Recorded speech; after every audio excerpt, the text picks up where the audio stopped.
Attention passengers, this is your conductor speaking. We are about to arrive at the hesitation station. Please mind your step as you enter the station.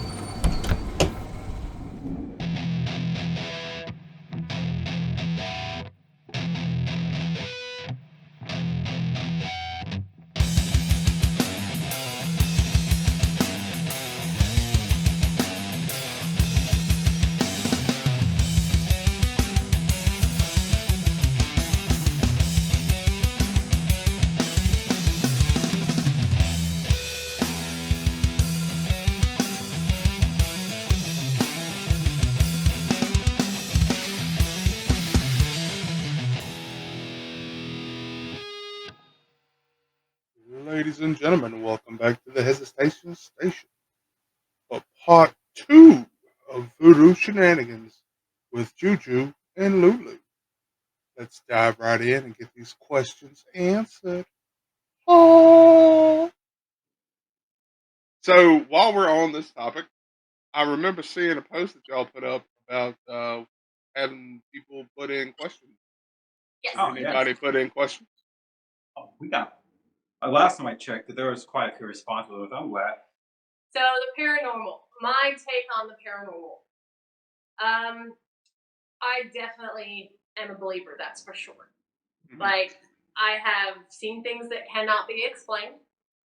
I've heard things that cannot be explained. When I was younger, we actually grew up in an old courthouse that had been converted into a dwelling. This thing was hundreds of years old. My brother's room was where they used to chain the prisoners. Oh. My room was where they went to. All right. But we had stuff in that house all the time. Things would move, things would bang in the night. We had an 8-ball table in the living room, and the balls would jump off the table and hit the hardwood floor at all hours of the day and night, but nobody was awake. We always left the balls racked up, and we'd come up. There was always this number 7 ball would be out, bang, bang, bang, bang, bang on the floor. Doors would open and close. My brothers always said stuff in their room moved around, and we lived in that house for like 11 years. Never anything malicious, but definitely things that could not be explained. Yeah. Paranormal for me, actual experience was just after my son was born. And I still can't explain it to this day. Now, for me, my instant reaction when I'm scared is to get angry. Ask him. Even when he goes, "Boom, my bang!" I just immediately get angry. I hate being scared. Mm-hmm. So I had just had my son and just come home from the hospital. It was my first night home from the hospital. He was about 4 days old. And I hadn't had the cot or anything set up yet, so I put him in bed with me. Mm-hmm. And I had a pillow on this side so the blanket wasn't too heavy, just away from him. And I had him laying here, and I was laying on my side. I had my arm up behind my head, and I had my other arm resting here on my chest, and my hand was just resting on the baby. And I just was drifting in and out of sleep. And just as I went to sleep, I felt something grab me around the chest, and I literally hit the floor. It dragged me out of bed. I was still in this position when I hit the floor. I had not moved a single muscle. But something actually grabbed me and pulled me out the bed onto the floor. Yeah. Now, I freaked out. I got angry. I immediately don't fucking touch me, whatever I got angry. But my grandmother had actually passed away just literally within weeks. And when I got up, I was really angry. I got up and looked over, and my son had actually, I don't know if it was my weight or what, but he rolled onto his face. Oh. And I grabbed him and rolled him back over, but I still don't know, was it trying to wake me up because the baby rolled over and was suffocating, or I don't know. But if whatever it was hadn't woken me up, there's a good chance my son could have suffocated. Ooh. That would not have been good. Yeah, I'm glad that whatever it was woke you up. I still can't explain it, and it never happened again. But whatever it was, it wanted me awake fast. Yeah. There was no tapping, there was no nothing. It literally grabbed me and yanked me out of bed. I still hit the floor like this. I hadn't moved a muscle. Just bang, woke up. I was like, what the hell? And I freaked out. I was frightened. I just woke up. I had no idea what was going on. And my first instinct was to grab the baby. But yeah, Yeah. so that for me is my personal experience with something that I can't explain. Yeah, that freaked me out. He Mine, looked so mine focused. mine happens every night when we go to sleep and the sheets rise. Babe.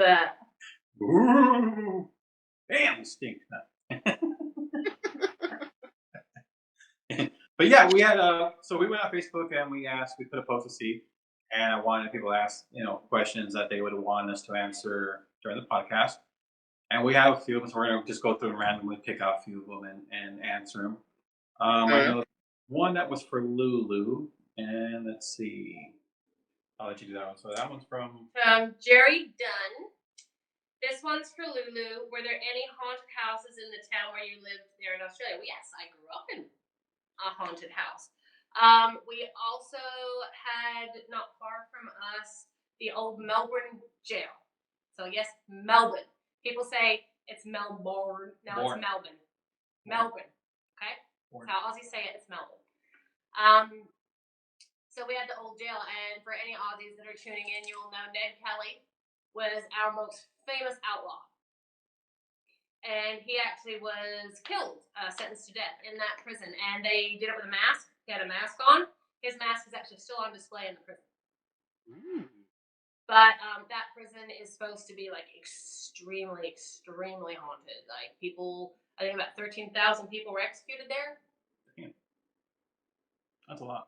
Yeah, It's that's no longer in commission. It's purely a tourism thing now. But yeah, like everyone there says that you see and hear things all the time. what's that? I feel a trip coming up one day. In my neighborhood too, it was like right at the end of the street. There was this old house, and we used to just call it the creepy house. Mhm. We had no idea why. As kids, it was an old abandoned house. We just called it the creepy house. It just gave off really bad vibes. None of us ever wanted to go in the gate or anything. It was just like we just walked past it, like, ooh, there's the creepy house. Yeah. So it turns out when I was about 14, somebody bought and actually remodeled the house. They did it all up, all brand new and beautiful and all that, and they moved into it. A month later, they moved out and they never came back. I'm like, ew, the creepy house. It wasn't until I was about 16 that I found out two little girls were actually snatched from their bedroom and never seen again in that house.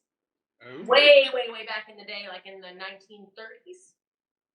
And the house had sat abandoned ever since. But I always thought it was weird that someone bought the house, put hundreds of thousands of dollars into fixing it, lived there for a month, and then left, and the whole thing just went to ruin again. Yeah, that throw me off. Yeah, we always call it, we still call it the creepy house. It stuck that name. Everyone in the neighborhood just called it the creepy house. The creepy house. Okay, I'm scrolling through looking for one. Okay, so this one, I answer this one. This one's from Darcy Kluger Manthe. I hope I said that right. But anyways, their question was, when you die, would you like to come back as a ghost? Oh God, he would. Yes. And I would like to come back like this. And I'd probably be a fun ghost. He would haunt me. I would haunt her nonstop. I know he would. He's And already I would. said when I die, I'm not getting buried. He's having me stuffed. And another part, you can come back as a ghost and to haunt and everything. That might be my whole mission, is to come to my haters and just float over their bed and hover and say, "You hated me. Thank you." I'm a douche. He is a douche. No, he's already said when I die, if I die before him, he's having me stuffed with posable limbs. So he won't miss me because he goes, I'll just put you in the kitchen next to the dishes, be like, and he goes, I can lay you down at bed, and he goes, I can have you out by the clothesline with the laundry basket. He's gonna be like the Barbie doll with, she had the bendy limbs. Yeah. Yep. Apparently, he's gonna. If I die first, he's having me stuffed, so he won't miss me. So you go to my Instagram, you see selfie. Yeah. Just have her standing in the front window like from Home Alone. Yeah. You will, and he'll just have me like. Okay. from Tyler Wayne Zaid. Some weird names. I love them. They're so unique and stand out. So this one. Have y'all ever had a ghost experience? Well, I've had mine. Have you? All right. Since I was a young kid, I've seen stuff, experienced stuff, but I am still not convinced. But I've experienced them, so I can't dismiss it. But I know it's there. But I'm still like I love it. I want to see it. He's fascinated by it. So yes, I've experienced before. Multiple occasions, like I said, from my young age until my age now, I've experienced a lot of weird things to where they become kind of a norm thing. Where I see it now, it's like, oh. But when I was younger, I experienced where I would wake up and I thought it was a dream all the time. I'd wake up at, of course, at that time, I'm like, it must be a nightmare, and be a little spooked. And I always woke to a guy standing next to my bed. He wasn't really scary looking. Looked more like he was just I don't know. I felt comfortable. But in my mind, I thought I was having nightmares. I'm thinking this is a dream, a nightmare, not real. This went on for many years, and then what did make goosebumps come up my arms one time was he had spoke to me and said a few things I could not understand. I'm like, what? But woke up the next morning. That night it was raining and muddy outside. Well, I woke up and I jumped out of bed. As soon as I looked down at the ground, at the floor, there were footprints there, muddy footprints. Not like heavy muddy, like you could see really light padded footprint. And right where I see this person standing over me all the time were footprints. Yeah. Oh, But yeah. at any time did I ever feel like, in fear of anything or any threat or they were trying to do any harm. It just, they're always there. But I always assumed it was a dream and nightmare. Well, that kind of awoke me. And it did kind of spook me a little bit because I'm kind of like, well, that's freaky as hell. But at the same time, it really got my curiosity going. And I'm like, this is freaking awesome. And then it really got me to the question. I'm like, are ghosts real? If they are, like, I want to see one. I want to see this stuff. So I've always been like that until now. I want to see this stuff. For me, I get a bit sad because the thought is amazing. To be able to actually see or prove or whatever the case may be is astounding. And then, so I love watching all those videos, pictures of ghosts like caught on camera, things like that. But then you had to have those asses that come in and faked a heap of them, which kind of really ruined a lot of it for people. And that really ticked me off because it is a truly, it's a miracle, basically. It is a miracle. And yeah, these people kind of just made a mockery of it. But I love seeing all those, like there's old pictures where they didn't have the technology and all that, where you've captured images in them and that can't be explained. And my only other real paranormal experience was I rented this house for 6 months. My son was about 2, and I ended up getting a roommate. And I've never had a problem. I've been in this house for about 6 months, never had an issue in there at all. Got this roommate in, and suddenly things got weird. Doors were opening and closing, tons of weird noises, and stomping up. So the way the house was, when you walked in the front door, there was a bedroom on either side. Yeah. I continued walking, that went into the living area, and then there was a kitchen, and then there was a door out the kitchen to the laundry. So it's a very basic house. But this hallway from the door in between our rooms, dun, dun, dun, dun, dun, dun, dun, dun, dun, dun, dun, dun, dun, dun, dun, all night from about 11 o'clock at night till about 1 o'clock in the morning. Every time I opened the door, there's nothing there. And it drove me insane. Then things started getting thrown around. Things getting knocked over and breaking. And it wasn't until this person moved out, because they got so freaked out by it, they moved out, it stopped. The day they moved out, I never had an issue again. But for the month and a half this person lived there, whatever it was, did not want this person in the house. Yeah. Damn. They did not like this person. I woke up one time at that point, because I have my son's crib in my room, because it was only a 2-bedroom house and the person had the other room. Yeah. I woke up at one point and I saw a kind of image figure transparent, kind of shady looking. A woman, it was an old woman. She was plump. She had on a really old-fashioned dress with an apron tied around her hips, and she had all her hair pulled up in this bun on the nape of her neck, and she was leaning over my son's crib, just kind of like, I don't know, like, you know how people get the babies, they rub them a little like this. She was leaning over his crib, rubbing them, and I shot up and turned the light on, and there was nothing there. But I saw enough of it to know exactly what she looked like. But whatever she was doing, she did not like that other person in the house. She was fine with me. She was fine with my son. But the whole time he was there, she was pissed. I never saw her again after he left. Maybe it was just a bad dude. Ooh. Okay. This one's from Amber Reed. I like this one. This one, see, this is where, like I say, even though I've seen it and experienced it, I'm still kind of like, I want that big something that really happened to be like, okay, I believe it now. I just shit my pants.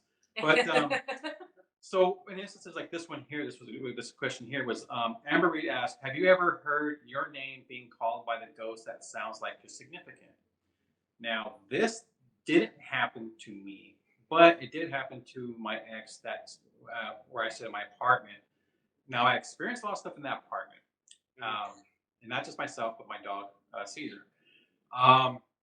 It just got to a point where sometimes it was annoying, and then sometimes it was kind of like, oh, that's new. I'm always like, let's see what else we can do. But I got used to it. I'm like, this is something I was like, it is what it is.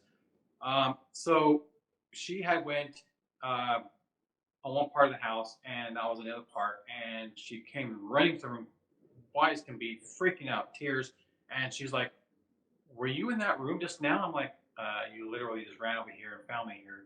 No, what are you talking about? And she's like, I heard his voice. It went right in my ear, and it was you, and it said my name. And she's like, turn, you weren't there. I turned, you weren't there. And she's like, freaked out, and I felt something. I ran and found you in this room, and I'm like, what the hell are you smoking? But I've seen the fear in her face. I was like, she's she did experience something, and I kind of told her, like, well, I got kind of tell you something. I've been experiencing this and that in the apartment and stuff, so I'm not surprised. And she's like, of course, she got upset with me, but I experienced it, she did, and then someone asked me this question. I'm wondering if they experienced it, but that's pretty cool. So that there, not me personally, but my mother.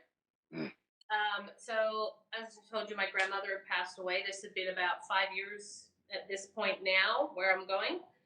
My mother had to have surgery, and she had a horribly bad reaction to the anesthesia, and she actually died on the operating table for about 45 seconds. Oh.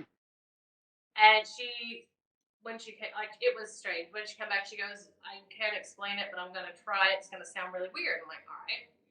She goes, I left my body. She goes, I was looking down at myself. I saw everything they were doing. I knew what happened. And she goes, I was not scared. I was not upset. I was a little confused. And she goes, and your grandmother appeared out of nowhere, exactly as I last saw her. And she said to me, it is not your time yet. Go back. And she goes, and she literally put her hand on my figurative back and pushed me back towards my body, and I woke up, and I still saw her standing there for a second before she faded away. Damn. So, not me personally, but that happened to my mother, and she's adamant to this day. She was white as a sheet when she said it. She's like, I can't explain it, but I remember every detail of it better than anything I've ever seen in my life. It's crazy how things turn out. It's like, so when I was in the military, we had just gotten on to deployment, and we hit China. It was probably early, mid-February, and so I had just gotten off work and taking a shower and everything, on the bed, laid down. Well, the racks are coffin racks. They're stacked 3 high. They're roughly 6 feet by 3 feet. So I laid down and I closed my curtain and I went to sleep. Well, a couple hours later, I woke up and it felt like somebody was watching me. So I pull my curtain back and I'm on the bottom rack and I peek out to look and see who's there. So there's 3 racks here. There's 3 racks here. I'm on this bottom one. There's 3 more racks here. You go down this little hall. That's where they've got a table, some chairs, and the TV is set up so you can sit down and watch TV. I thought somebody was being loud, so I was going to be like, "Hey, shut the hell up! I'm trying to sleep." So I peek out, and it's my grandma, and I'm like, "What the hell is this?" Because I'm in China, and my grandma is at the end of the little hall, wearing her nightgown like she always did with the glasses, and just staring at me. She smiles and then vanishes, and I'm like, "All right." So that freaked me the hell out. So I went back to sleep. Well, I woke up the next morning to go to work, and we were in muster. They did all their announcements and left. And I went to go to work, and they were like, "Hey, come up to the office. You got a Red Cross letter." So a Red Cross letter is if anything bad happens at home, they get a hold of the Red Cross. The Red Cross gets a hold of your chain of command, and then they find you and let you know. So I called home, and mom was like, "Here, talk to Pawpaw," and my grandpa was like, "Mama passed away yesterday," and I fucking floored. It was the weirdest shit that I'd seen in a hot minute. That's crazy. That's what I mean. Like, you can't explain it other than to just, it is what it is. Hmm. Yeah, and like I said, like I've seen stuff here and there, but I never say it's not real and stuff. I mean, there is something real. I mean, there's an explanation for everything, and there's an energy out there, and we all have a way of seeing it and when to see it. This is Yeah. also a discussion we have about religion. Yeah, so people are able to tune in and on the right frequency per se and experience this stuff. And a lot of people just who don't experience it may experience it but not know that they experienced it because they're not really I say awoken watching and actually looking for it or used to be okay accepting and say, okay, you know what, this is something that's around. So if you see something, you're more keen to be like, oh well, I noticed that, I noticed this. I've heard a lot of stories like that. I am fascinated by it and I love hearing them. Which will bring us to our next question, and then I'm gonna let Lulu pick out a few questions herself. But this one here is from James N. Range the third, fourth. I can't see that third. Third. Fourth? Third. Okay, sorry. Shadow people. Have you seen them? All right. I don't know if they're shadow people, but here's. I like going fishing, night fishing, late into the hours. I always take my dog with me all the time. Went night fishing one night. We're out there fishing, and everybody gets that sense something's watching you, and you get that. It's a natural thing that we all have in defense. Looking over my shoulder, I'm like, it got late into the morning. I'm catching fish. I'm like, okay, I'm tired. Time to go home. Load up the car and everything, and when we got in the car, I'm seeing my phone catching up the messages and social media and stuff, and while I'm sitting there in front of my lights, I could see stuff moving. And of course, I'm like, oh, wind's blowing. In my mind, I'm like, wind's blowing, stuff's just blowing by. Kept doing it and doing it and doing it. And I'm like, so if I got my attention, I looked up and I looked around, I could see. I thought there was some dogs or something running around the car. And I could feel the car moving. And I'm like, I'm trying to see. I'm like, what the hell is that pushing my car? And I'm trying to look and stuff, and I'm like, I don't see nothing. I'm like, I'm like, it had to be dust or something blowing up. Um, at that point, I'm tired and everything. I'm okay. I'm tired, exhausted. And maybe I'm just starting to hallucinate stuff. And I'm like, okay, that's my explanation, rational explanation for it. It wasn't until Caesar, when I looked over, is looking at the same thing I'm looking, and every time I see something, I look to go see if I can see it, catch a glimpse of it. He's looking at it too, and I'm like, okay, well he's looking, I'm looking, and he starts growling.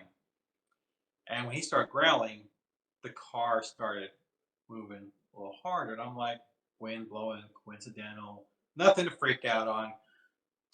And it wasn't until it really started moving the car. To this day, I'm going to say possibly could have been, what they call shadow men, and what I'm assuming is called shadow men. Yeah. But something was there, and when they were there, like I said, goosebumps. It did not scare me, but did freak me out. Like I'm like, what is this? Because I'm like in my back of my mind, like, is it an animal? Is it something that's trying to get in the car? But my dog's response, uh, making it worse for it, and then all of a sudden it just stopped and nothing around. I'm like, okay, I'm going home. Gotta go to bed. So we were camping as a group of us when I was about 14 years old, all girls. We decided to go camping. We had this place called Bond Springs. Mhm. And it had some natural mineral water springs and a beautiful river and a little swimming area and a lot of camping grounds. So anyway, we went down there, and of course we're 14, so we're staying up late, eating a bunch of junk food and swapping scary stories. And we're like, okay, well, let's go for a walk and see what we can see.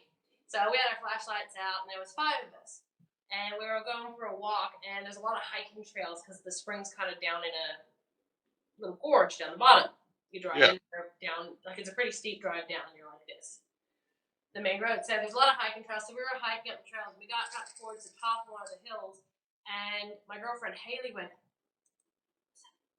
and I was like, what? And I looked over, and there was this tree at the top of the hill, and it was very clear. There was just nothing. It was just a black shadow, an outline. But he had his hand on the tree, and he was leaning forward like this. But he Ooh. was way too tall to be a person. He would have been like 9 foot tall. Yeah. And he was ridiculously skinny. But you could tell like what it was. And we were like all just kind of staring at it. And we were just like, you know how you freeze? We're all just frozen. We're all just standing there. We're in our pajamas and shit. We're just like, and then it went, and it shifted, and we all went, ah! And took off running. I think I peed a little. Like we were shitting ourselves. We all bailed into our tent, zipped it up because that's protection and Yeah. all that flimsy canvas and a zipper. And we're all like under the blankets and everything. Oh, did you see that? Did you really see that? Oh my god, I said. The next day we're like, no, it would have been someone just playing a joke or another tree branch or something. So we all got brave in the daylight and walked back up there. There was nothing there. This was a bare ass tree sitting on its own. There was no sticks on the ground. There was nothing around. There was no long grass. And everyone was like, what did we see? And I'm like, I don't even want to know. I don't want to know. But yeah, like everyone's like, oh, it must have been another camper playing a joke. I'm like, there's nobody that tall or that Yeah. skinny. It was as skinny as Jack Skellington Slender Man. and like 9 foot tall. Well, that's like, so when I was 17, 18, I lived with my dad, and at the time, me and a lot of my friends worked at a haunted hospital, right? So we would get together on the weekend, and there's a city over here called Chattawalk. At the time, it was one of, if not the most haunted city in our area. So we'd go and we'd look, like there's a graveyard you could go to if you get there at like midnight. There's a big cross in the center of it that glows, but there's no neon paint or anything on it. There's a bridge that goes over a lake called Baby Bridge, and the story behind it that we were told was there's a church over there where the nuns would get pregnant and they would come and drown the babies in the water. So, we'd go over there and we'd freak out and da da da da da. Well, we went over there one weekend and had, our typical experience, seeing shadows and all this other stuff moving. We stopped, I want to say we stopped at that graveyard. We saw the big cross glowing, and then behind the cross, there was somebody there. Like we could see the shadow that somebody was there, but we couldn't see who it was. So we were like, all right, cool. So we all got back into the Jeep. It was like 6 or 7 of us. All got into the Jeep and we went to leave. Well, when you get there at first, you have to go over some train tracks. So we were leaving, and when we were coming down the hill, the car died and it stopped right on the train tracks. And I'm like, all right, that's not cool. Well, we're trying to get the car started, and then we hear the whistle of a train, so we're freaking the hell out because we think we're about to get hit by a train. Well, then lo and behold, the car starts. So we go, and maybe 2 minutes after we left, a train went by. So we dip down and we go down the main road to leave, and they've got these like road closed signs up where they were doing work. So we stopped. People get out, stretch for a minute. Well, we looked down the road where we were coming from, and that figure is still there. So we're freaking out, like, all right, whatever it is, it's following us. So we freak out. Everybody finishes doing what they're doing, and we all pile back in. And we're driving back through, go down, and we get into Macomb, and we're going to. There's a at the time there was like a little museum storage spot where they would store everything. Well, on the way to it, one of our buddies starts freaking out, talking about his back hurt. So my buddy Todd, the dude turns around, lifts up his shirt, and he's got 3 claw marks going down from the right shoulder down his back, like diagonal. So we're like, all right, cool, you're staying outside. Well, while we're driving, we're looking out, keeping an eye out, and the motherfucking thing is following us. We see the shadow, and it's darting from building to building. Like, if you're looking, you can see the motherfucker. So we get to the storage spot, and my buddy Josh, there's this big statue inside the door. So we go in, and he's like, "Y'all ain't got nothing to worry about. This is whatever they named the statue." He's like, "It's haunted, but it's good haunted. It'll keep us safe." So we're crashed out in one of the storage rooms, and it's got windows all around. But looking at the windows, you can see red eyes just peering in at us like they want to tear us up. And I'm like, nope, worst night of sleep I've ever gotten. I Woke bet. up the next morning, nothing. Blech. Yeah. Yeah. This is why I don't like horror movies. But now on to like subjects of the supernatural. There is so many things, like I can't say they exist or they don't exist. Who am I to say? I don't know. But it's things like dragons. Yeah. Let's say dragons, for example. Everyone's like, "Oh, that's bullshit. Dragons are mythical, etc., etc." What are dinosaurs? We have pterodactyls, which were winged dinosaurs that could fly. Are dragons really that far of a stretch? Well, I mean, you've got the Komodo dragons, you know? Yeah, who's to say that dragons did not exist? And they just got wiped out. Yeah. Like the dinosaurs. They just weren't, we haven't really found any proper bones of them and stuff yet because they used to bury themselves deep underground, and it's been hundreds of millions of years. Who knows what shit they wear? And who's to say the pterosaur is actually the pterosaur? It could just be a bunch of bones. The wings could be from a dragon.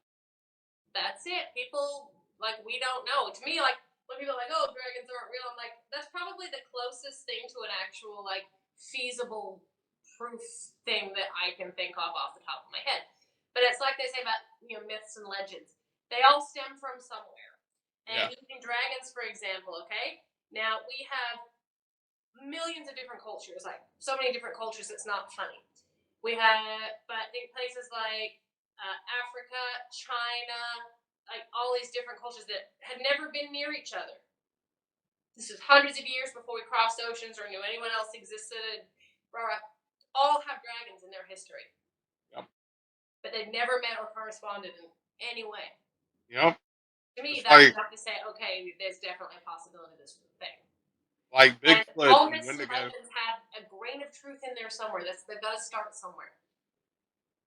Yeah, it's like how you're going to sit there and tell me that none of this is real, but there are countless cultures around the world that either have the same animal or something similar that it's like, my God, if you spin this way, that's Bigfoot.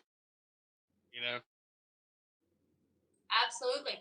And yes, I think there's definitely things out there that happened in, Chinese whispers, they used to call it, where someone would tell something and then it'd change a little bit with each telling and a bit of a story and yada, yada, yada. Like, Yeah. Who's to say it didn't start off as something and then, obviously it's been embellished over the years and turned into a little bit of something else, but there's a grain of truth to it. Yeah. Entities, beings, ghosts, all that, I'm way more likely to accept, of course, than vampires and things like that. Do I believe that there was probably a culture out there that drank people's blood? Sure. Why not? Were they necessarily long-fanged vampires? I don't know. I'm not one to say. But, like I said, grain of truth to all things. Yeah. That's the way I take it. It's the same as my perspective on aliens. People are like, oh, to think that we are the only life forms throughout all of the galaxies, to me, is just a very arrogant assumption. If we're here and there's life on our planet, there's absolutely no reason why there can't be life on another planet that we just haven't even got that far yet. You know, we've only got to what, Pluto? We haven't even got, I think Pluto's the last one on the solar system. They found another one. But regardless, we have no idea what's beyond that. Yeah. There's so much more out there. So the chances of there being another life-sustaining planet out there, absolutely. If I was an alien, would I come visit our planet? Absolutely not. Because if you've watched any movie or taken any look at humanity without history, we immediately attack, destroy, and dissect anything that isn't like us. Yeah. It's the same as people with superhuman abilities. I would absolutely want to keep them to myself. I wouldn't want to tell anybody about them because I don't want to be hauled off to some lab, chopped up, and experimented on. People fear what they don't know. Any movie you've ever watched, any way humanity's reacted to anything, that is what we do. We immediately destroy everything. So if I had superhuman abilities, I sure as hell wouldn't take. That's our nature. It is. It's horrible. And the thing is, like, when you think about it, all the predators on the planet with their teeth and their claws and all their extra abilities, here we are, all fleshy with next to no hair, no nails, all flopping around, blunt-ass teeth. How did we become the superior race? I still don't understand. Tools. We're so squishy and defenseless. I don't get how we made it this far. The only thing that helped us get to where we are is tools. Yep. That and coming up with tools like the spear and the pickaxe and all that. If we didn't have any of that, it wouldn't be us. It's like a newborn baby. Picture a newborn baby rolling around in the dirt in a cave. Yep. It's like, and no blankets, no covering, no clothes. We made it somehow through all of that and managed to actually take over the planet basically and then destroy it. But no, it is a weird, like, I definitely think there's other life forms out there. Mythical creatures like the Mothman and all that kind of stuff. Sure, why not? Because if I was one of them, I wouldn't want to come near me either. I love stories like that because they make you think out of the box. I'm sure there's a reason behind everything. There's some. The Mothman could just be gaslights or something. There's some reason behind everything, but the way the stories are told and how they get embellished, I mean, I'm a fan of it because it makes you think. Absolutely. There's this book, and I actually got a copy of it for you. Remember The Unexplained? Yeah. It was a book I read when I was a teenager, and I actually went and tracked it down. And he loved reading it. Like, there was so many pictures in there, and these are non-doctored pictures. They didn't even have the technology back then. Of a winged cat, of a frog inside a rock. Someone dropped a rock and broke open. There was a living frog in it, but there's no way for this frog to get inside this rock or survive. It was a full-grown frog, still alive. That giant sea serpent that looked like a tadpole that was pulled up in the mooring, and then they went and got their camera and took a picture, and then they went and got some gear to try to get it and get a better look, and it turned around and slithered away. It basically looked like an 80-foot-long tadpole. I think there's a TV show about that. Why? Yeah. There's absolutely could be some creature still living down there. We have barely even begun to break the surface of what's under the water. Yeah, we've explored like 5% of the ocean. Like the Krakens and Megs and who knows, those giant Loch Ness monsters and all that. Why not? White stuff. Yeah. Really? Well, I mean, he's trying to hold it. He can't. He's just. Well, I mean, they're constantly finding new, species out in the wild. So, I mean, why not? Oh yeah, and who's to say when we can't really say, say they don't exist. I mean, there is things that are out there that are unexplainable, and they are there. It's just. This one is from Carolyn Scott Linville, Have you ever played with a Ouija board and it told you your future? Okay, I don't mess with voodoo. I know that's going to be really ironic, but when it comes to Ouija boards and things like that, I don't mess with that. That is beyond my scope. I have absolutely no clue what I'm doing. I do not in any way, shape, or form want to even open the door for stuff like that to happen. I'm a firm, all Australians will tell you, we come from the land of leave it alone and leave you alone. Don't poke it. That's definitely a don't poke it for me. I would rather just sit over here happily. To me, that's messing with things I do not understand. Whether it be real or not, I'm very happy over here. I don't mess with that stuff. I wish I had that mentality at that time, but I did not. I was a very curious young boy. I'm still kind of curious about a lot of shit. But me and a group of friends decided to fuck with the Ouija board. And nope. No, sir. So we got in the circle, did the whole shebang, and we even had a circle assault around us to try to help. And Yeah, some that don't shit help. started, nope. Some shit started going south, and I was like, yeah, nope. And I dipped the fuck out. Oh yeah. Yep, but people don't realize when you mess with that stuff and you open that door, things can actually latch onto you or anybody else in your household, your kids, your whatever, and you opened the door and invited it in. It's nearly impossible to actually get rid of it. Yeah, I got lucky as hell. I haven't, or at least I don't think I've got anything from that time. But yeah, My grandmother, who I love more than anything else, like she was the most amazing human on the planet, and she was a very nonviolent person. But when I was younger, she told me, "I ever catch you messing with voodoo or Ouija, I'm gonna beat your ass." Have you ever yeah, messed with a Ouija board? No. No. My family history goes all the way back into deep south of Mexico, where they believe in witches, witch doctors, um, higher powers that can be positive and be negative. Everything was always come down to certain things that were considered. This is where something is used to keep demons away. This is something that brings the good, yeah, things to you and stuff like that.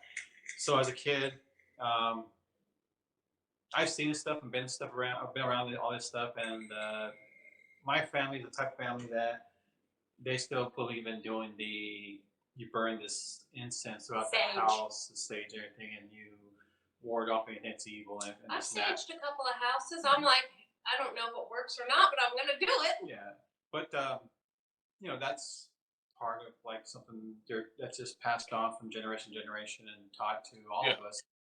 One of the biggest things was like if I said they say this is something bad, do not mess with it. We don't mess with it.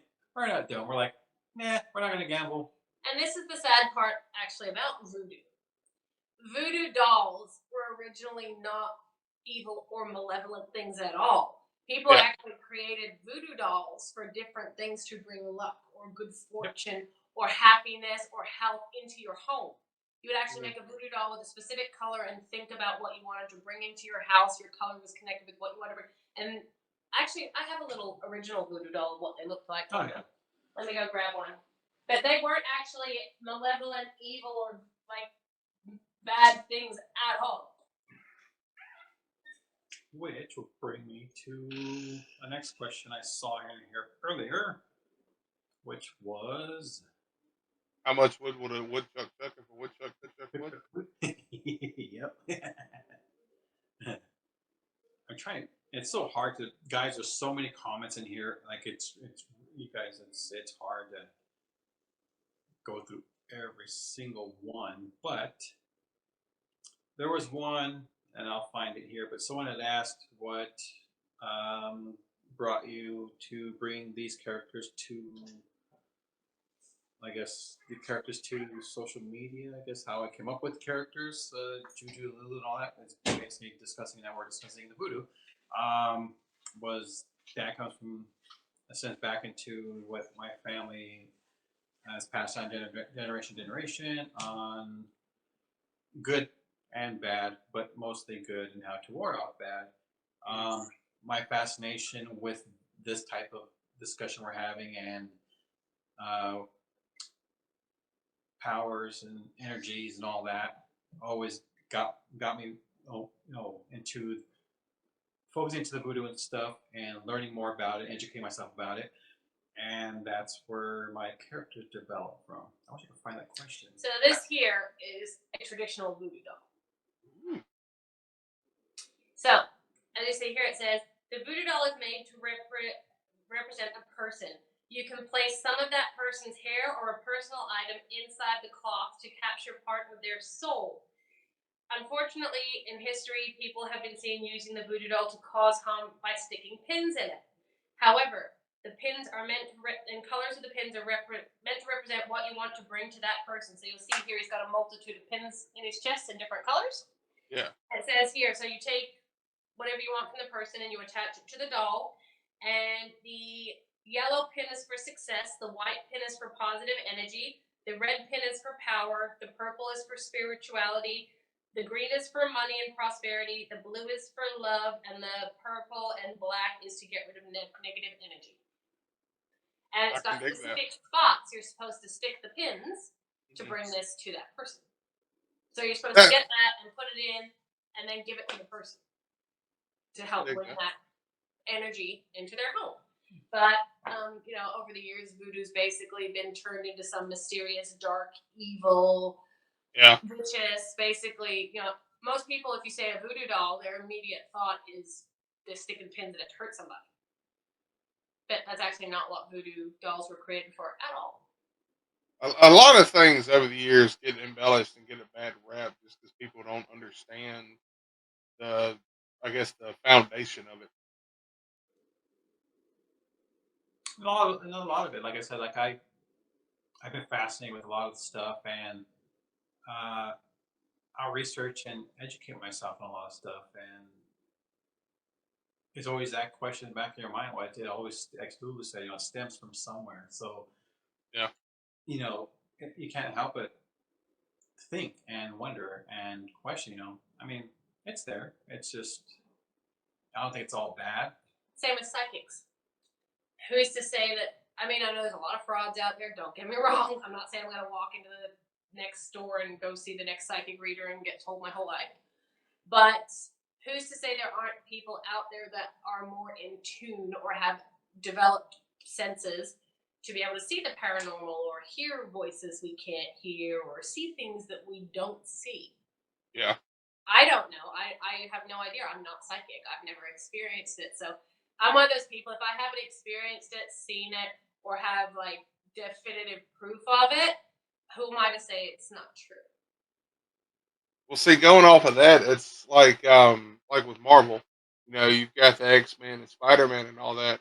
Who's to say that doesn't actually happen? Maybe not to that extent, no. Where you've got a multitude of people that have all these powers. No, but we're definitely have history littered with them experimenting on people to create super soldiers or try to count extra senses or abilities. So who's to say one day they're not, or haven't already, hidden it from us, taken it too far and pushed somebody to that point or tapped into that extra ability or created that some drug or body enhancing whatever to make people super strong or super fast or super smart or we're not gonna spit venom and climb walls, but it's definitely like telepathy. I fully believe there are people out there that have telekinesis and telepathy. Well, that's like they had a TV series, Stan Lee's Superhuman, where he went around. Well, he had a guy named Daniel go around, and it's nothing like shooting flames out of your hands or flying or something like that. But they've got like one guy could run forever because the way his body was built up, he just didn't he didn't generate lactic acid or his body got rid of it super quick, so he could run essentially forever. It's just something to think about. You got people that are super strong that can lift cars and things. Like, can you imagine you or me trying to lift the car? I can't even push it down the driveway by myself. And it's on wheels. There are people out there that can lift a car. Yeah. Now I know there's probably people who look onto the more of the science part of it, the scientific proof and everything. Now, like I said, I've always done research and looked and tried to educate myself as much as possible in every little aspect, every field. He excessively researches. So now with that, the powers, this and that, is it plausible? Yes, I believe it is. I believe that a lot of us as humans have developed and started from somewhere and have ended up here. Evolution. Yeah. So with that said, our DNA and everything that we were made with, and our brains that we are tapping into or we're able to use, if they say we only use a percentage of it, we can't really disregard it and say that's not plausible, because it can be, because maybe someone was born and was able to tap into that use of the brain that we don't use, and maybe part of the DNA that either is something in evolution or was part of it or was Or maybe it was mom and dad happened to have two different genetics that when they met mutated into something like this, just the right connection. I don't know. Yeah. So, stuff like that. When people question, I know there's people that from different parts, from religion to paranormal to the scientific ends of it. You know, all those, anything that brings a question to anything, there's a reason why. There is something that connects. I believe it's all connected in a certain way. Yeah. We just got to keep an open mind and look and see what makes sense and what can make sense. Like I said, it could be DNA from people that we don't know. That maybe was something that we were capable of doing before. That now someone accidentally tapped into it when they were born and just genetically happened, or it's something that we're going to evolution into and be able to do in the near future. Telekinesis, being able to read minds, People with eidetic memory, seeing the future and tapping into stuff.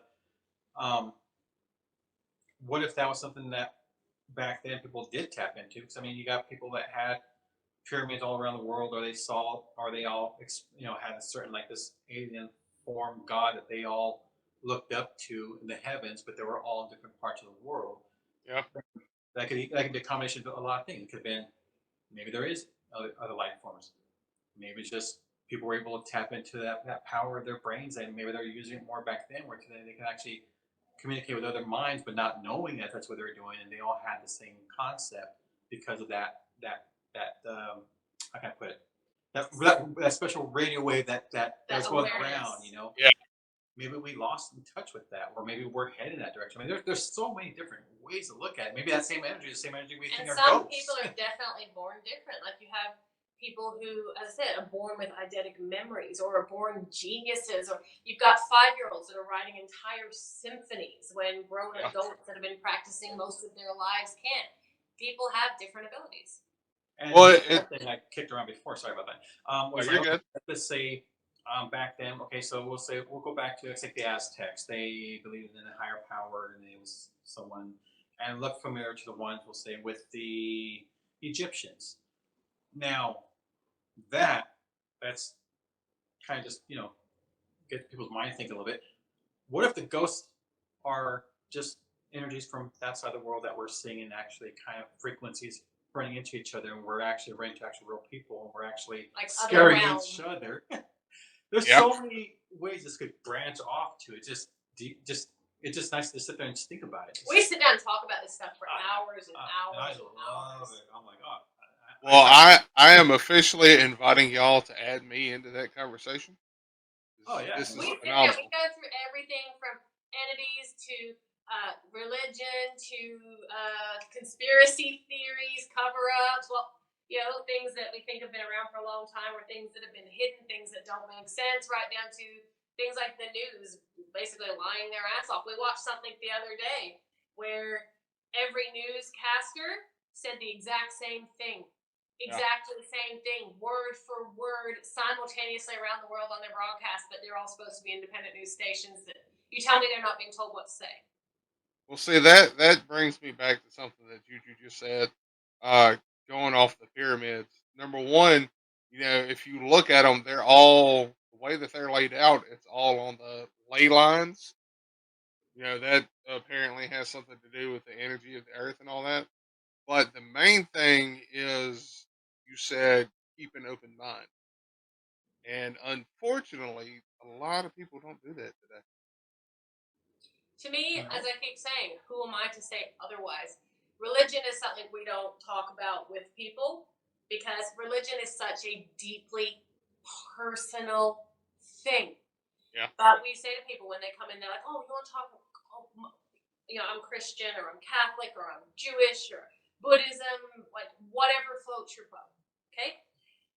Personally, for like us, and I say to people all the time, they're like, "Oh, what my faith?" And I'm like, "Yeah, your faith.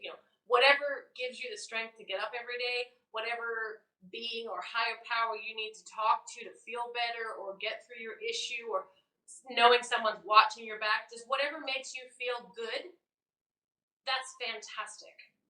Like, we are completely accepting of it. Yeah. Regardless of what it is, to each their own. It's only when people start trying to ram it down other people's throats that we step in and go, no, hang on a second. Like, that's your opinion and you're entitled to it. It's your belief and it's fantastic, but you don't have any right to tell this person what they have to believe. Well, I mean, that goes off of what me and Jay always say. It's 4 words. It's easy to do. Don't be a dick. Yeah. You And it can does, like, believe. religion is such a powerful, passionate thing that people feel the need that because they believe in it so wholeheartedly and it touches their soul that they feel the need to try to force it onto other people without thinking for a minute. That feeling you have within yourself about your beliefs is the same feeling this person has about theirs, and no one has any right to take that from anybody. Nope. So everyone needs to, again, this is where it comes back to kindness wins. Everyone has an opinion. They're like assholes. We don't need to see them. Keep your opinions to yourself. Respect others. You don't have to understand something to accept it. And that's what I'm constantly trying to say to people. Just because you don't understand it doesn't mean they're wrong. It doesn't mean that, for instance, the gender issues that have been going on with everybody with their pronouns and their I identify as and all the rest of it. I'm going to be the first person to say I know a lot about it, but I don't fully understand all of it. Like, unless you're in it, there's a lot of things you don't understand. Yeah. But it doesn't mean I don't accept it. Yeah. You do you, honey. Whatever it is you're doing, and it makes you happy, and you're good over there, and it doesn't hurt anybody else. That's amazing. See, and that's one thing that I try to say all the time. It's like I'm a guy. I have a wife. I do what I want. I don't care. Like I said earlier, as long as you're not hurting yourself or hurting others, then it shouldn't matter. Like Business but yours. if you want to believe that you're attracted to cars and you identify as a 3-headed lizard with a pizza problem, that's you. Absolutely. As long as you're happy and you're safe. I mean, what do I care? I did a video on that. I mean, it's good to laugh about things, but also keep an open mind. And it's not bad to have debates. No, you can have difference of opinion and not agree on anything without getting angry at each other. Exactly. And the thing that's I learned lost on people. From people debating is that if you're open-minded and you want to have a real good debate and everything, and you can actually learn from somebody else's point of perspective and view, and if you're able to grab that and use that and learn from it and study from it and try to put yourself in their position, it'll open your eyes up more to more possibilities and things you might not have thought of or noticed before. Yeah, I love debates. I love doing them, but I just don't like being in debates where people, tend to be like, "Oh, I'm right, you're wrong." It's like, well, we're all right. This is the problem. Everyone's like, "Oh, well, if it's a debate, there has to be a winner." No, there doesn't. It doesn't. You both agree to disagree at the end. Like, I've changed a lot over the years just because I've kept an open mind. At one point, yeah, I was a dick. I thought I was right. But then I grew the fuck up and was like, you know what? Maybe I don't know everything. Because I don't. Juju's still a dick sometimes. He's one of those people that always thinks he's right. You have to actually prove him wrong. See, and that's... Like, this is how much he can admit he's wrong. We will have a fight. Yes, everybody, guess what? We fight like normal married people. Oh my God! No! Yes, it's true. We argue. So we will have an argument, and he will be an ass. look at the face. He knows he's an outright ass sometimes, and he will come back later. Whatever we're arguing about, he won't say I'm wrong. He'll say I'm sorry I yelled at you. That's the apology. That's the end of the argument. It's not okay. Yeah, right. I realized you were right, and I'm sorry that I was being an ass. It'll be I'm sorry I yelled at you. He'll never actually admit that he was wrong. Well, I mean, if you never admit that you're wrong, are you ever really wrong? I'm always wrong. He is all the time. He don't ever. That's him admitting he knows he figured out he was wrong, but he doesn't want to look like a bigger jackass because he's already been a jackass. So he'll just say, "I'm sorry, I yelled at you." That's his apology. That's all of it. That's all you're getting. But I do use that to make sure next time I won't be wrong. So and that's the thing too. People are wrong, and I'm very guilty of it all the time.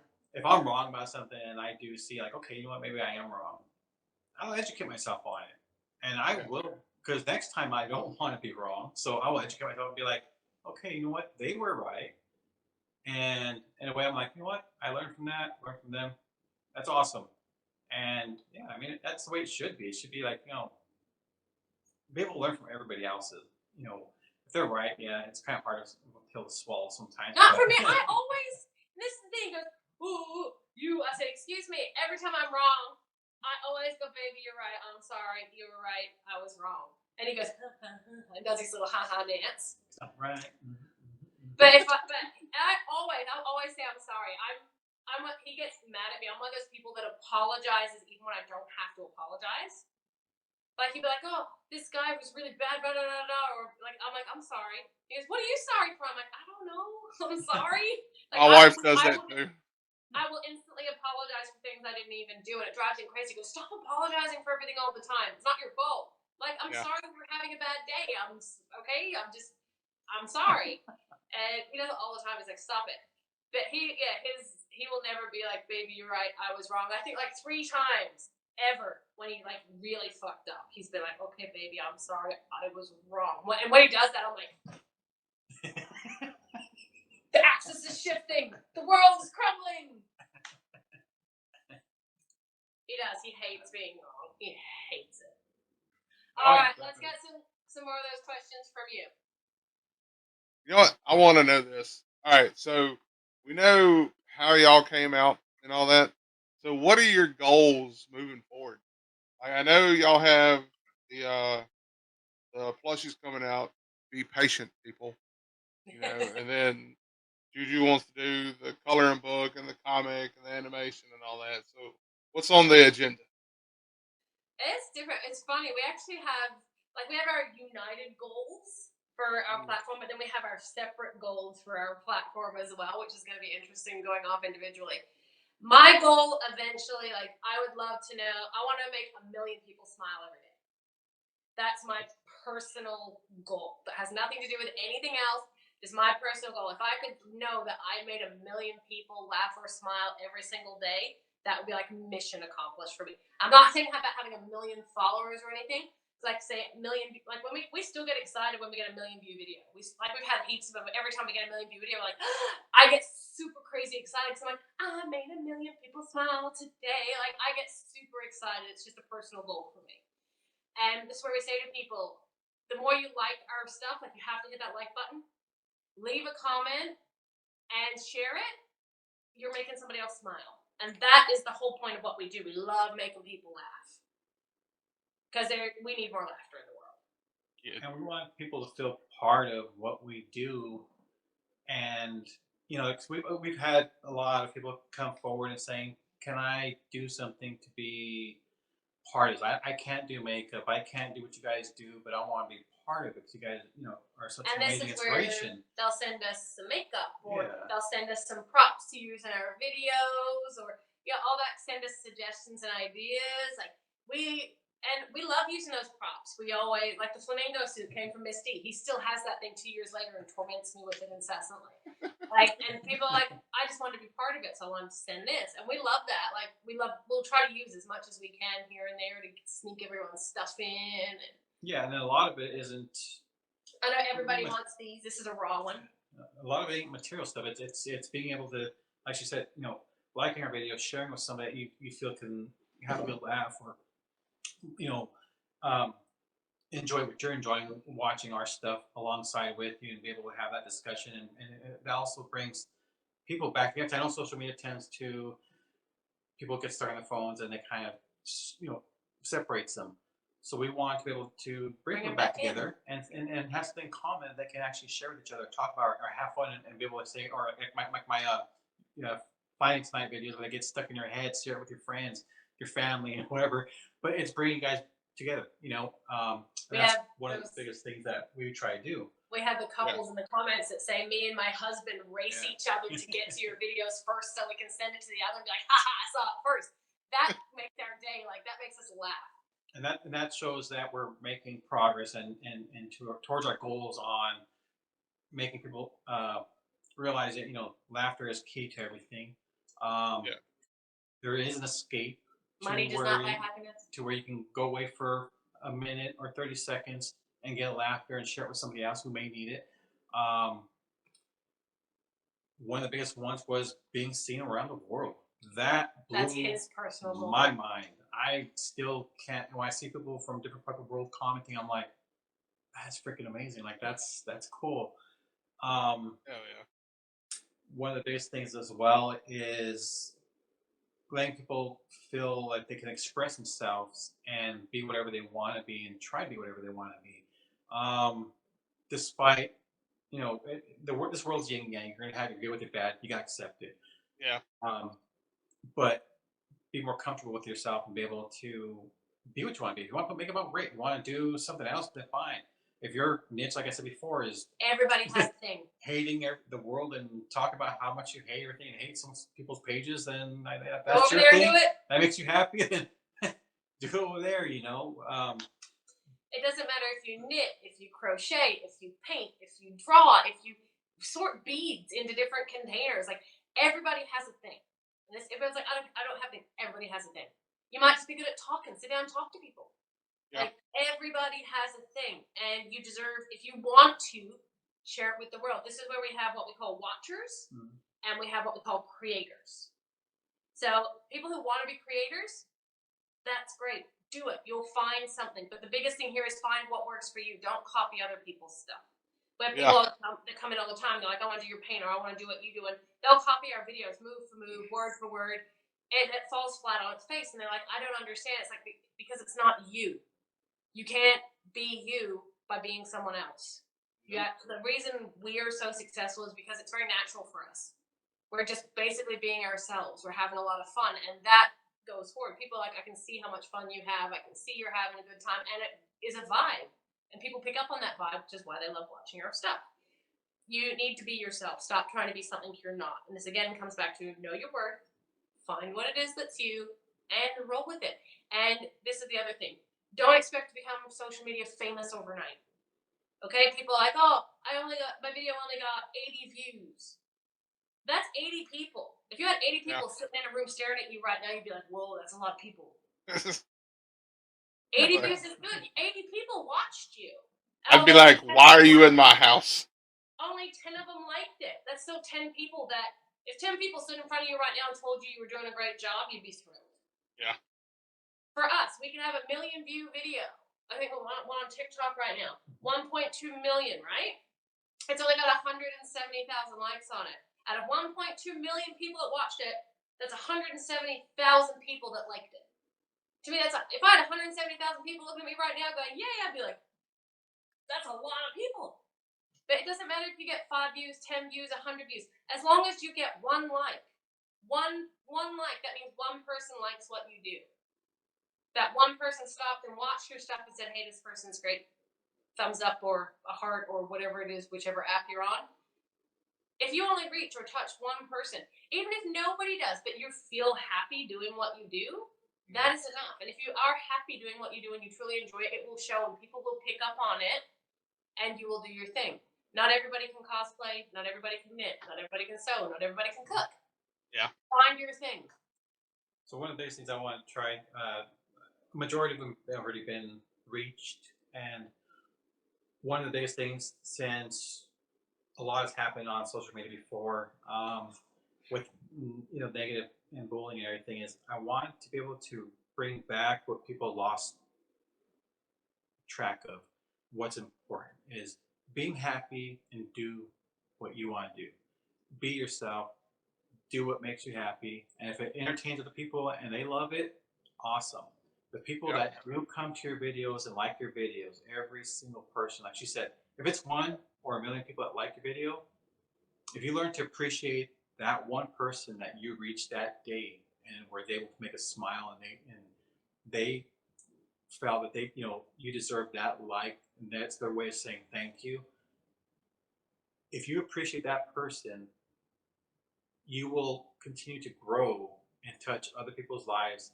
And we're not about the numbers, but we do want to reach people at least in one way or another and get them to at least look like in a different way, smile, and know that even for those 30 seconds to a minute, you can have that smile and laughter that no one can take away from you.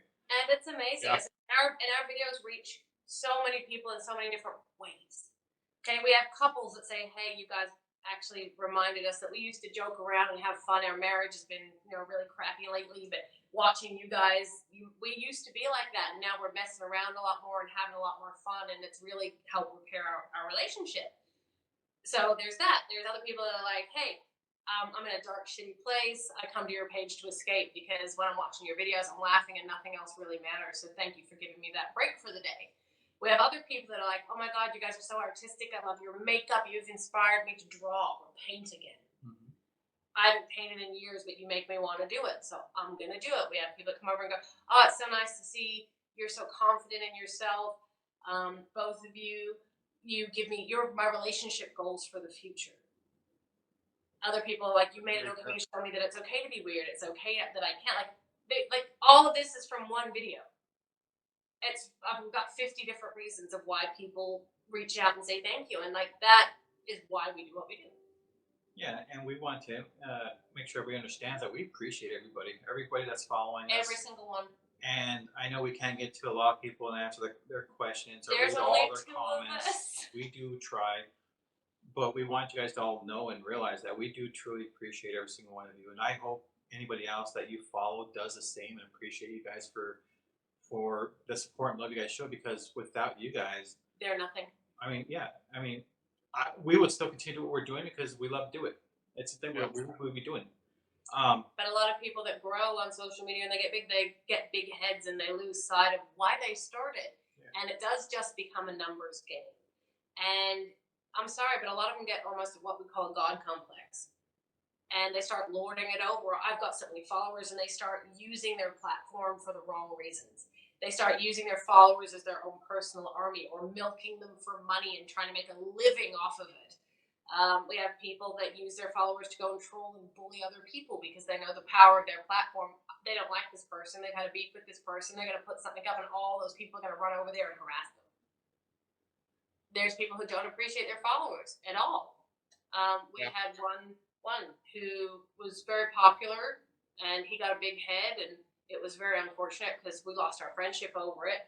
But someone wanted to dress up for him as Halloween. He had a cosplay look. And this little boy dressed up for him for Halloween and was so excited he sent him a picture. "Look, I'm going to be you for Halloween." And instead of being, "Hey, that's amazing, you did a great job," all of that, they turn around and attack this person. They're like, "I'm going to sue you for copyright if you don't take that off right now." Like, this is a child who, you're his hero. He's imitating you. Like, what is wrong with you? And they're like, "Well, that's my look." I'm like, "Yeah, and that's a kid."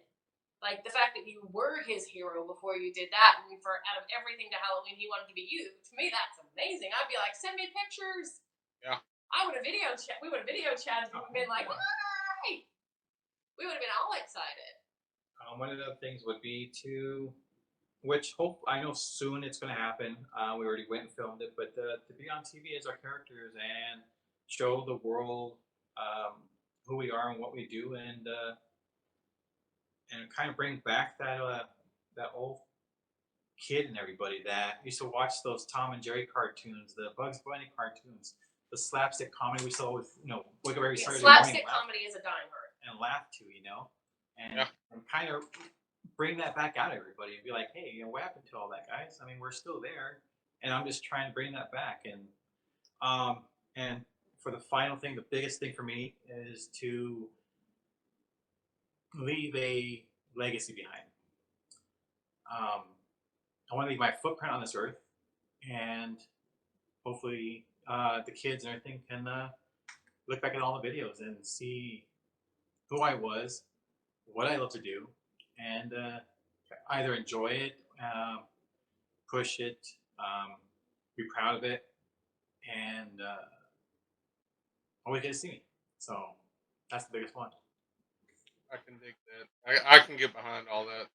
I mean, it's like I tell Jay all the time. Jay makes our little videos that we put out throughout the week, and every once in a while he'll get downtrodden because it's only like, oh, there's only 10 or 20 or 30 video views on it. And I'm like, yeah, I'd love more views. I'd love more followers. But at the end of the day, that's not why we're doing this. And he agrees. Uh, Number one, it's fun as hell for us. I've since we've started this, I've talked to so many awesome people. I got to meet y'all, and I'm still fangirling over that. I got to meet Sin, and I'm still fangirling over that. Oh yeah, by the way, for Sin calling Juju a bitch, you're a bitch. You're my bitch. And you knew it! But no, it's been a ride. And I mean, I wouldn't trade anything for it. So thank y'all for being around. Thank y'all for doing what y'all do. And I hope it keeps going. Well, everybody's going to have to definitely follow because we're definitely going to be back. Oh, hell yeah. And Y'all are always welcome. Yeah, and here's things I want everybody that does come and watch this, and they're gonna see this and get a insight into us, who we really are. But it gives you something to, maybe there's something you want to ask later on, and hopefully you get to see it answered in the next podcast or so. And you also get to see how much we are all really are alike. Like she said earlier, we still are kind of mind blown when people, they see us and they're like, they freak out. We're still kind of like, why? Like we're just like everybody else. And it's what we say about people, like they're like, you must live this glamorous life and make so much money. No, guys, we don't make any money doing this. We work 14-hour days some days. We have regular jobs. We make the same income as a regular Joe. We rent our house. We grocery shop, and like our savings account's probably a lot sadder than a lot of people that watch us. It's not what people think. There is no free rides and big glamorous lifestyle and tons of money pouring in and all. No, that's not. And most of what we do make, even off our merch, and that was actually donated to charities. Heck yeah. So yeah, for y'all that someone actually, one of them was funny. Someone asked, and someone went and Googled Juju and Dee or something. Yeah. It came up as Juju and Dee. And there's this random couple. We didn't even know who they were, so we went and checked out. I'm like, who's that? They're like, look, they say their net worth's $300,000 a year. They're rich. They're blah blah blah. And we're like, that's not us. But if that is me, damn, I'm hot. No, like, where'd the rest of me go? It's like, where? What's that bank account again? Yeah, I'll take that. It's us. That is look. us. Here's my Cash App card. Just toss it onto there. We'll be good. Yeah, just toss our Cash App on there. Be like, we identify as them. Yeah, we identify as them now. But no, people, we're just your regular average people like everybody else. We're not big-headed. We're down to earth. We have regular marital problems. Yeah. We argue. And for all y'all that think I'm this big, nasty bully with the bat, I'm really not. I'm not. Don't be wrong. I will stand up to my husband and give him what for if he's an ass. But no, I'm actually one of the sweetest people you'll ever meet. I'd give people this shirt off my back. Yeah. But I'm also the first person to tell people to piss off. Yeah, same thing here. Straightforward. As big of a heart as I have, I can be pretty firm when it comes down to it. But he bosses me around. Seeing everybody love our videos and the comments and one of the biggest things is which is weird. It's like there's times where I know she gets frustrated with me, but there's times I direct a lot of these videos and I tell her, this is what I want. This is what I have in my mind. This is the video, and I will stick with them. Like, we're gonna do it this way. She'll be like, "Oh, you always want to do it your way," blah blah blah blah blah. And I'm like, "Well, you can bring a brainstorm up." So when it comes down to our videos, I choose 90% of the sounds. He choreographs 90% of the videos. So I'm basically your sound tech, and he's your director. Pretty much. I can dig it. Hell yeah.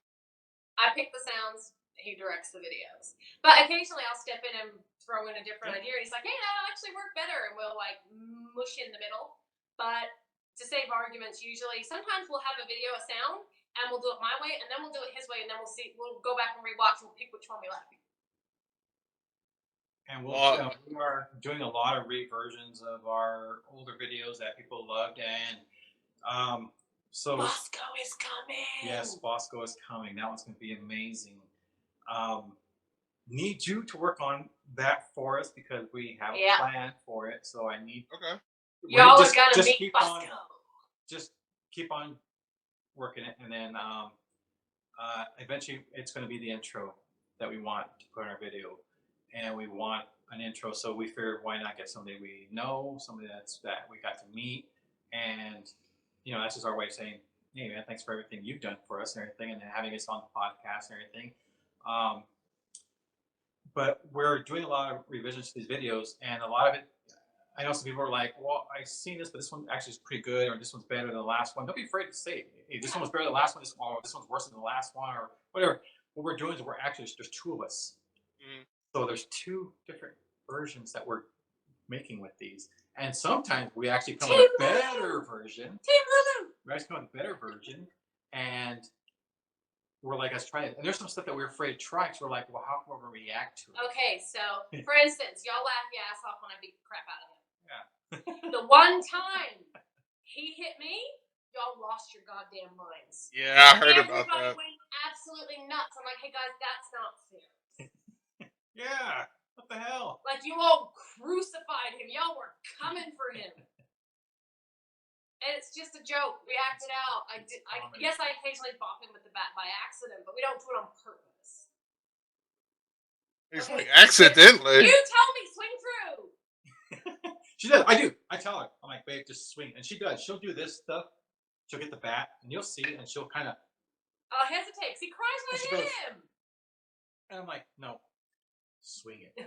Hit me in the head. Through. And she does. And pretty much every video we posted, I've been hit in the freaking head. But it doesn't hurt because it's a soft... It's not, this one's wood.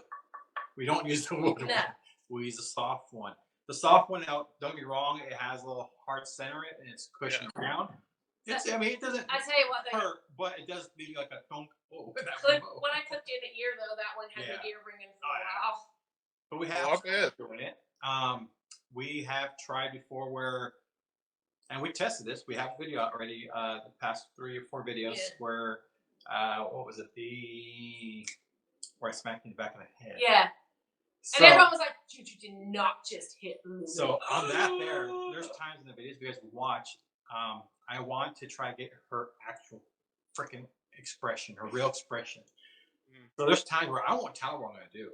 He does shit to me all the time. I get her by surprise, and that one was the one I got surprised. I hit him with the truth. He only knows to say hit him with the truth. He doesn't know the rest of the video. Yeah.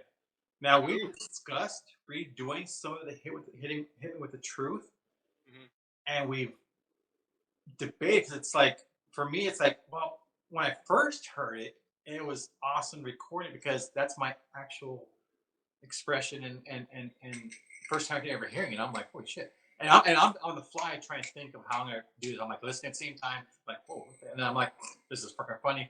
So my reaction. We discussed trying to do it. People have thrown an idea. Why don't you guys redo this one again? And I'm like, well, it won't be a genuine reaction because he's already heard it. Yeah, that what we're trying to do. And I'm like, and we tried one time. I messed around. I'm like, let's try this one, see what it does. It did not work. Yeah, I'm like, you lose the originality out of it. Yeah, I can't. I mean, I don't want to say I'm a good actor. I can act, but I can't make it happen again. I can't fake it. I try. I'm trying. I'm like, I know, stupid. I'm like, you look so dumb. Yeah, I'm like, stupid. I'm like, nah, it doesn't work. I'm like, nah, scratch that. But on the other hand, we will have some fundraisers coming up. We have some charity events coming up. Oh, We yeah. have your Choice Awards coming up. We have a lot of personal charities that we deal with and stuff that we have coming up. So we are going to be doing some fundraisers. I definitely think we have to wax Juju again. Oh, I would die to see that. Oh, it's Oh, funny. He hell no. squeals so much, but he feels so smooth after. She ain't like that. He loves it. Okay, so the first time I waxed his legs, all of it, thigh down, he got into bed and he rubbed them on the sheets. He's like, "Oh my god, this feels amazing." I'm like, now y'all know how it feels when we shave our legs and You get have not into had bed. your leg shaved, guys. Any guys out there? I don't care. You gotta try this one. I ain't bullshit. I was like, whatever. Jumped into bed, about slipped out of it. It's just like, and I'm like, where do these freaking blankets of goddess come from? I mean, I'm like, this is so amazing. It's heaven. It does. It just feels like someone's massaging your legs. Like it's just the best feeling ever. He bet it was the regrowth that killed him. Oh god. When you wax, it itches when it regrows. Yeah, you'll see me all day just itching and itching, The scratching. last time I waxed all of his arms and all of his legs, and we raised I think $1,900 for the Red Nose Day. Yeah. Because yeah, it was per wax strip. Everyone got to purchase a wax strip, and I wrote their name on it and put it on him and ripped it off. So we were auctioning off wax strips. So we're definitely going to have to wax Juju again. This one here is Justine King's. I actually had one I did for her, and I dropped it and broke it and put a big crack in it, which these take me weeks to do. I do them by hand. So I'm about to stain hers and get it shipped off to her because I'm so far behind. I was meant to have it to her weeks ago, but I broke it. So all of this is actually done by hand. You got that much on there? It says the Louisville Slugger. Yes. There you go. So I do all of this by hand. And it only says truth on there because it's on a bat. So Yes. you gotta use your imagination. They are all numbered. Hit them with the Are truth. not available for purchase. Think. However, so this one's still got to be stained and signed by me and have the special wrap and everything put on it that I do. But I will possibly be auctioning off 3. I think I'm going to auction off 3. I just sit there and watch her make them, and Yeah, then he does. I do lick the bats. Just a little bit. So you get a little part of me there. Down here. He licks it down here. He's like, so you get a bit of juju on there too. But no, and I do sign them and actually seal them all and everything. So I know I've had people offer me quite a bit of money to make them one. Mm-hmm. One of the things that makes them so special is they aren't available to be purchased. They are handmade. Everyone is a little bit different because they are handmade. No two are exactly alike. And they are all numbered. So right now we have 6 people that have one total. Hell yeah. So I will be, I think, auctioning these off for a worthy cause. So I think I'm going to make 3 and I'm going to put them up and I'll leave the auction open for a week. And people can put in bids and whoever bids the highest gets the bat.